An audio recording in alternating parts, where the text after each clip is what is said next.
It's time for business news with Richard Southern. And Richard, it appears the Canadian economy isn't recovering from the pandemic as quickly as expected. Maybe not.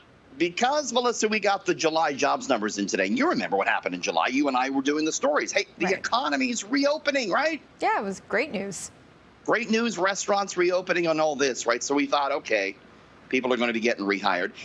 And they were. Canada created 94,000 jobs last month. However, the experts were expecting much more than that. So some of the economists are looking at that and they're saying, well, maybe this isn't the greatest, recovery, at least in the last month or two. 94,000 new jobs last month. The good news was most of them were full-time.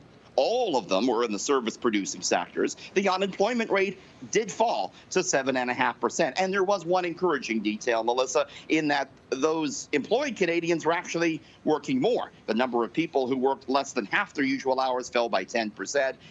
Investors were certainly happy. You saw on the right-hand side of your screen there that the TSX, the Dow, and the S&P all closed at record highs today, Melissa. Okay, now the past year and a half have been big for the pizza industry, and it appears that's not changing even as traditional restaurants reopen.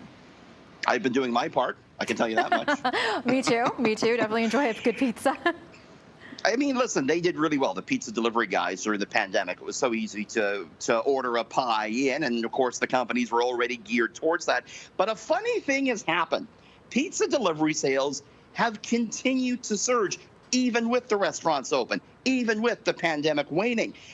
The earnings out of the big names like Domino's and Papa John's in the States have been very big. Stock in those companies have jumped on average 33%, outpacing the restaurant stocks. I talked to some food service experts today. They think there's two explanations for this.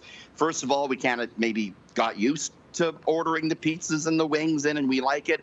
But the other part of the equation, Melissa, is that they say as a culinary thing, pizza's kind of in right now, especially the gourmet ones from the little shops around town. They tell me pizza's kind of going through what burgers went through a few years ago, in that everyone wants a different one, a hot one, and that's kind of what's going on right now. Plenty of variety to choose from with pizza, absolutely. A major airline is requiring all of its workers to get vaccinated against COVID-19. United Airlines, one of the biggest airlines in the world, said today that, yes, all its employees will have to roll up their sleeves by the end of October, or they'll be terminated. They'll be fired. United says the employees will have to send in a receipt of their vaccination to prove it. However, the airline does say that 90% of its pilots and close to 80% of its flight attendants are already vaccinated. United did say they're not going to require passengers to get the shot. They call that a government decision. But certainly in the last week or two, Melissa, we've seen a number of big companies starting to require vaccinations for employees, including tech giant Microsoft.